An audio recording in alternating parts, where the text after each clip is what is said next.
Okay, इसमें हम देखेंगे बोन ट्यूमर्स के बारे में। सबसे पहला बोन ट्यूमर हुआ है ऑस्टियोक्लास्टोमा और giant cell tumour. Now it is the most common bone tumour. Okay, osteoclastoma और giant cell tumour, it is the most common bone tumour. It is an osteolytic lesion. Okay, इसमें एक osteolytic lesion होता है जिसमें osteoclast type spindle shaped cell, उसकी जो number होता है वो इंक्रीज़ हो जाता है। Okay, osteoclast type spindle shaped cell, उसका नंबर जो है वो इंक्रीज़ हो जाता है। ये एक सॉलिटरी ट्यूमर होता है and loculated tumour. It is benign and locally advancing.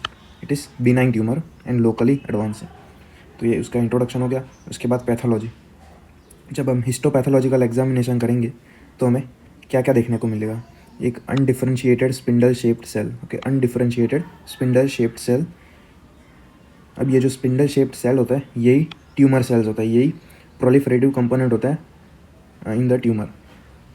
यही ट्यूमर कॉज करते हुए undifferentiated spindle shaped cell, they are mononuclear. दूसरा हमें दिखेगा मल्टी न्यूक्लिएट जाइंट सेल। कि ये देख सकते हो, ये मल्टी न्यूक्लिएट जाइंट सेल वो दिखेंगे। दूसरा हमें हाईली वास्कुलर ट्यूमर दिखेगा, मतलब वास्कुलर कंपोनेंट वो ज़्यादा दिखेगा। तो ये ऑन हिस्टोपैथोलॉजिकल एग्जामिनेशन तीन चीज़ें हैं, undifferentiated spindle cell, multi nucleate giant cell and highly vascular tumour. अब क्लिनिकल फीचर्स, ये 20 to 40 ईयर्स एज ग्रुप में देखने को मिलता है। मोस्ट कॉमन साइट इसकी है around the end of the bone या epiphyseal end of the bone, lower femur, upper tibia, radius and spine, ये इसकी कॉमन लोकेशंस हो गई। ओके, एपिफिशियल एंड याद रखना ये। दूसरा यहाँ पे स्वेलिंग होगी, पेनफुल स्वेलिंग होगी पेशेंट को। He presents with pathological fractures. ये क्लिनिकल फीचर्स हो गए, स्वेलिंग, टेंडरनेस या painful swelling, patient presents with pathological fracture. On examination हमें अगेन बोन स्वेलिंग देखने को मिलेगी, स्मूथ स्वेलिंग होगी, एक्स शेल क्रैकलिंग होगी। ये क्रैकिंग क्यों होती है? क्योंकि जो ओवरलाइंग कॉर्टेक्स होता है ट्यूमर का वो ब्रेक होता है, इसकी वजह से हमें एग शेल जब क्रैक होता है उसके जैसी आवाज़ आती है। लेकिन ये नॉर्मली करते नहीं है, क्योंकि अगर कॉर्टेक्स ब्रेक हो गया तो ट्यूमर जो है वो एडजेसेंट टिश्यू में स्प्रेड होगा, तो इसलिए it is not done. But ये एक पैथोग्नोमिक साइन है।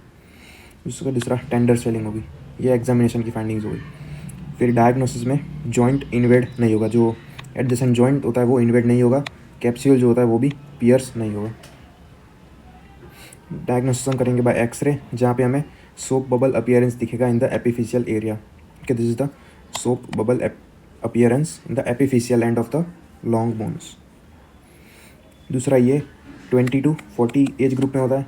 तो जब भी हम एक्सरे देखें तब हमें देखना है कि एपिफिशियल एंड जो है वो फ्यूज़ हो गया है कि नहीं हुए बोन के। अगर हो गया है और अगर एपिफिशियल एंड में अगर ट्यूमर है या स्वेलिंग है तो हम कहेंगे कि वो एक ऑस्टियोक्लास्टोमा हो सकता है। लेकिन अगर यंग एज में होगा तो फिर ये दूसरा कोई ट्यूमर हो सकता है। लेकिन एडल्ट में soap bubble appearance at the epiphyseal end, most probably diagnosis giant cell tumour. ये डायग्नोसिस हो गया। अब management, it is always surgical.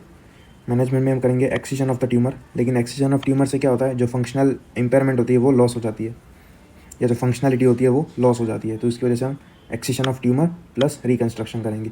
Reconstruction हम करेंगे बाय आर्थ्रोडेसिस। ओके, उसकी मेथड का नाम है आर्थ्रोडेसिस, जो हम 3 मेथड से करेंगे। पहली है टर्नोप्लास्टी। ओके, टर्नोप्लास्टी, जिसमें हम क्या करेंगे, जो नीचे ये सपोज यहाँ पे अगर ट्यूमर हुआ है lower end of the femur, तो हम अपर एंड ऑफ द टीबिया या फिबुला से हम एक बोन का पार्ट लेंगे और उसे हम यहाँ पे प्लेस कर देंगे एज अ ग्राफ्ट। तो एक ये मेथड हो गई टर्नोप्लास्टी। दूसरा है फिबुलर ग्राफ्ट। फिबुला का ग्राफ्ट लेंगे और उसे यहाँ पे प्लेस कर देंगे और फिक्स कर देंगे। फिर है रिप्लेसमेंट, इसमें हम पूरा जॉइंट ही रिप्लेस कर देंगे by which is known as arthroplasty. Which is known as arthroplasty, पूरा जॉइंट रिप्लेसमेंट। तो ये मेथड हो गई आर्थ्रोडेसिस की। 3 method, turnoplasty, fibular grafting and replacement और आर्थ्रोप्लास्टी। फिर दूसरी ट्रीटमेंट ऑफ चॉइस जो है वो है curettage plus bone grafting. Okay, curettage plus bone grafting, ये इनिशियल ट्रीटमेंट यही होती है, curettage plus bone grafting if the overlying cortex is intact. फिर एम्प्यूटेशन करेंगे अगर हाईली एग्रेसिव ट्यूमर हुआ। अगर स्पाइन इन्वॉल्व होगा देन विल डू रेडियोथेरेपी। कि ये उसकी ट्रीटमेंट थी। Okay, excision of the tumour plus reconstruction. Reconstruction का नाम है आर्थ्रोडेसिस, जिसमें 3 मेथड से यूज़ होती है। उसके बाद ट्रीटमेंट ऑफ चॉइस हुआ curettage plus bone grafting, amputation है, रेडियोथेरेपी अगर स्पाइन इन्वॉल्व हुआ तो। ये था पूरा ऑस्टियोक्लास्टोमा मल्टी और जाइंट सेल ट्यूमर। उसके बाद देखते हैं ऑस्टियोजेनिक सार्कोमा। ऑस्टियोजेनिक सार्कोमा, अब osteogenic sarcoma, it is the most common malignant tumor of the bone in children. Okay, it is the most common malignant tumor of bone in children and it is most common primary malignant tumor of the bones. एक तो ये most common primary malignant tumor of the bones और children में भी ये most common है. अब ऑस्टियोक्लास्टोमा में देखा था कि it is a osteolytic lesion और ऑस्टियोजेनिक सार्कोमा में इट इज़ ऑस्टियोजेनिक लीजन. मतलब इसमें न्यू बोन फॉर्मेशन होता है by malignant primitive bone forming cells. तो इन शॉर्ट इसमें न्यू बोन फॉर्मेशन होता है बाय ट्यूमर सेल्स. इसमें क्या होता है, बोन लाइसिस हो रहा था, ये बोन का ब्रेक डाउन हो रहा था. इसमें न्यू बोन फॉर्मेशन होता है बाय ट्यूमर सेल्स. ये लॉन्ग बोन्स को अफेक्ट करता है, like lower end of the femur, upper end of tibia, proximal humerus. Plus अगर कोई पेशेंट को ये सारी कंडीशंस होती है then it can lead to secondary osteogenic sarcoma. और वो कंडीशंस है like Paget's disease, chronic osteomyelitis, post radiation, infection of the bone, implant. ये सारी conditions they can cause secondary osteogenic sarcoma. अब ये ट्यूमर है, हाईली मलिग्नेंट होता है, तो ये ब्लड एंड लिम्फेटिक के थ्रू इजीली स्प्रेड हो सकता है इनटू लंग्स. तो लंग्स इसकी प्राइमरी मेटास्टेटिक लोकेशन है.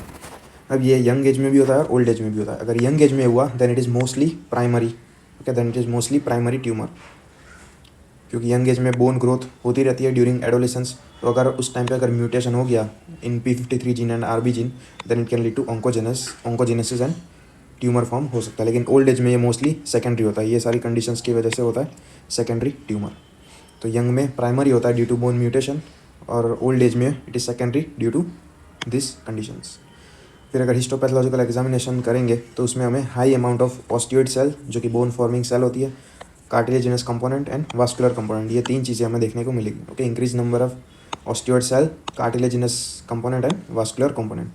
तो जो पैटर्न होगी वो लेस लाइक पैटर्न होगी और या फिर वूवन बोन की जो स्ट्रक्चर होता है उस टाइप की स्ट्रक्चर होगी. वूवन बोन किस तरह का होता है, इसमें एक तो ऑस्टियोइड कंपोनेंट या ऑस्टियोब्लास्ट ज़्यादा होता है. इसमें जो फाइबर्स की ऑर्गेनाइजेशन होती है वो भी एकदम सही से नहीं होती, स्ट्रक्चरल नहीं होती. It is haphazard organisation of the fibres और ये जो इजीली ब्रेक हो सकता है या इजीली फ्रैक्चर हो सकता है वूवन बोन.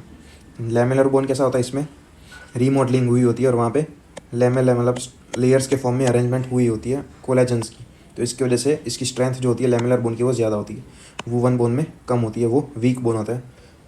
तो ये जो ऑस्टियोजेनिक सार्कोमा है उसमें भी वूवन बोन लाइक पैटर्न होगी, क्योंकि ये भी वीक होंगे, ये न्यू बोन फॉर्मेशन होगी, इसकी वजह से ये वीक होंगे. तो ये हिस्टोपैथोलॉजिकल एग्जामिनेशन. अब क्लिनिकल फीचर्स में अगेन पेन होगा, स्वेलिंग होगी, there will be history of trauma and pathological fracture. ये क्लिनिकल फीचर्स हो गए. अब एग्जामिनेशन जब हम करेंगे तब हमें स्वेलिंग दिखेगी इन द मेटाफिशियल एरिया, क्योंकि मेटाफाइसिस जो होता है वहाँ पे ही बोन की ग्रोथ होती है. तो इसलिए हमें यहाँ पे स्वेलिंग दिखेगी इन द मेटाफिशियल एरिया. जो स्किन ओवर द ट्यूमर है it will be shiny and there will be prominent veins. अभी जो स्वेलिंग होती है ये क्या करेगी, it will compress the neurovascular bundle. इसकी वजह से ही सिम्टम्स होंगे, जो पेन होती है, स्वेलिंग पेन होती है या फिर नंबनेस होती है, इस तरीके के सिम्टम्स होंगे. अब ये मैलिग्नेंट है, इसकी वजह से रीजनल लिम्फ नोड जो होंगे वो भी एनलार्ज हो गए. ये एग्जामिनेशन में ये फाइंडिंग्स दिखेगी कि स्वेलिंग होगी इन द मेटाफिजियल एरिया.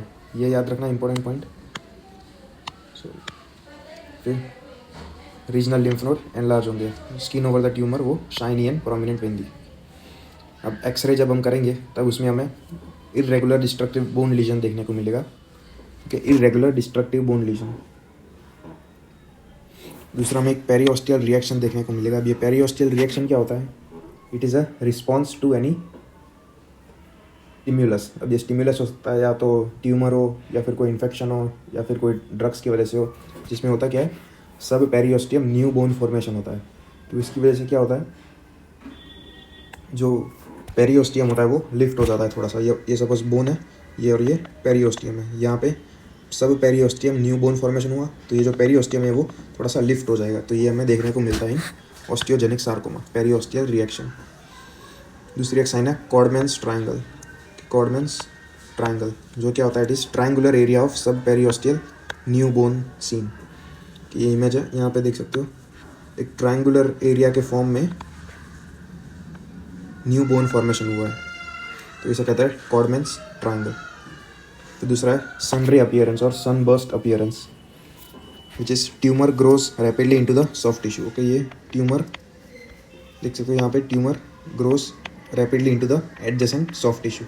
तो ये सन बर्स्ट या सन रीअपियरेंस जैसा दिखता है। तो ये एक्सरे फाइंडिंग्स हो गई, periosteal reaction, Codman's triangle and sun reappearance.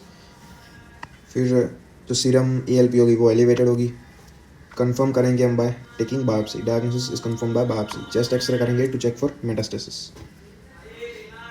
उसके बाद मैनेजमेंट में हम एक तो कंट्रोल, ट्यूमर को कंट्रोल करेंगे, दूसरा मेटास्टेसिस को कंट्रोल करेंगे। पहले ट्यूमर को हम कंट्रोल कैसे करेंगे? Bye surgical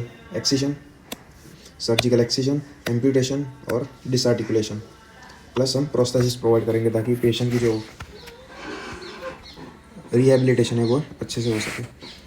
surgical excision rarely करते हैं क्योंकि ये हाईली मैलिग्नेंट और रैपिडली स्प्रेडिंग ट्यूमर है, तो इसकी वजह से मोस्ट कॉमन जो है एम्प्यूटेशन करते हैं या फिर डिसआर्टिकुलेशन। अब एम्प्यूटेशन और डिसआर्टिकुलेशन वो भी डिपेंड करता है on the location of the tumour. अगर tumour lower end of the femur में है देन हम करेंगे मिड थाई एम्प्यूटेशन। अगर अपर एंड ऑफ फीमर में है देन हिप डिसआर्टिकुलेशन। अगर अपर एंड ऑफ टिबिया में है then mid thigh amputation. Upper end of humerus में है देन शोल्डर डिसलोकेशन। ये सपोज हमारा फीमर है, ये हमारा फीमर है और ये टिबिया है।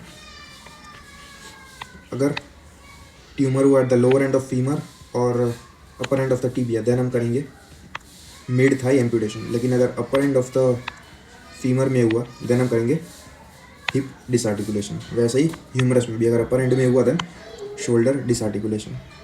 दूसरा लिम्ब सेविंग सर्जरी जिसमें हम रेडिकल एक्सिजन करेंगे प्लस ग्राफ्ट और प्रोस्थेसिस, लेकिन ये मोस्टली प्रीफर्ड नहीं होती। दूसरा हम ट्यूमर को कंट्रोल कर सकते हैं बाय गिविंग रेडियोथेरापी। अगर ट्यूमर इनएक्सेसिबल है या फिर बहुत ज़्यादा स्प्रेड हो गया है, वो कंट्रोल नहीं हो पाएगा, देन हम पहले ट्यूमर को कंट्रोल करेंगे बाय गिविंग रेडियोथेरापी और मेटास्टेसिस भी इससे कंट्रोल हो जाएगा। फिर कीमोथेरापी ट्राई कर सकते हैं पोस्ट ऑप और प्री ऑप टू प्रिवेंट और कंट्रोल द मेटास्टेसिस। कीमोथेरापी में हम देंगे मिथोट्रेक्सेट एंड सिस्प्लेटिनम। फिर इम्यूनोथेरापी वो भी ट्राई कर सकते हैं लेकिन it has no use mainly. तो ये मैनेजमेंट हो गई, एम्प्यूटेशन और डिसआर्टिकुलेशन, रेडियोथेरापी एंड कीमोथेरापी। तो यही था पूरा ऑस्टियोजेनिक सार्कोमा। मेन ये एक्सरे फाइंडिंग्स याद रखनी है, ये 3 periosteal reaction, Codman triangle and sun reappearance.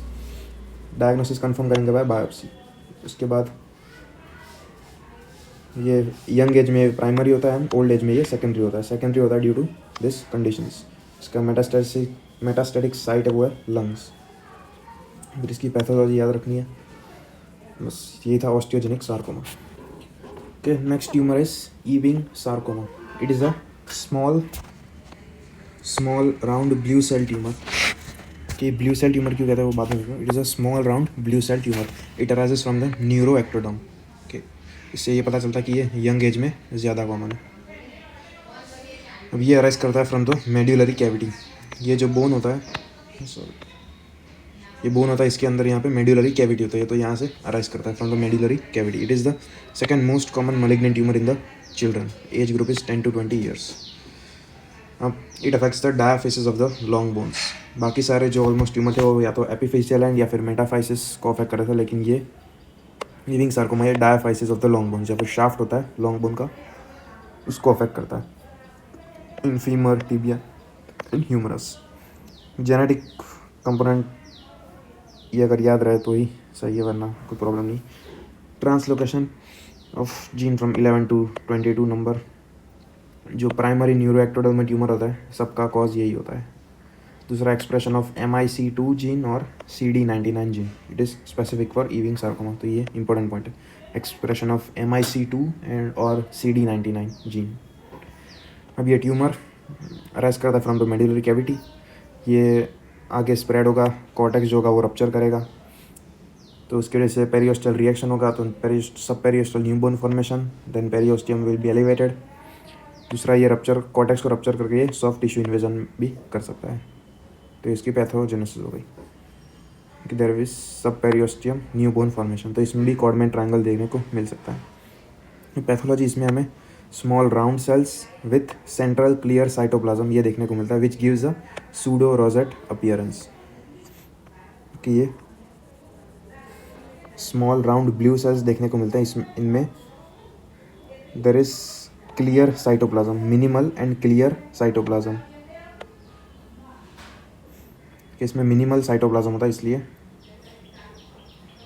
ये सूडो रोजेट अपीयरेंस देता है। सिर्फ इतना याद रखना, small round cell plus central clear cytoplasm, minimal cytoplasm which gives pseudo rosette appearance. Plus it is rich in glycogen, so PAS test जो होता है वो पॉजिटिव होता है। उसके बाद clinical features, throbbing pain, swelling in the mid shaft, okay, swelling in the mid shaft, and tenderness and warmth in that region and history of trauma. इसका important differential diagnosis हुआ है ऑस्टियोमाइलाइटिस।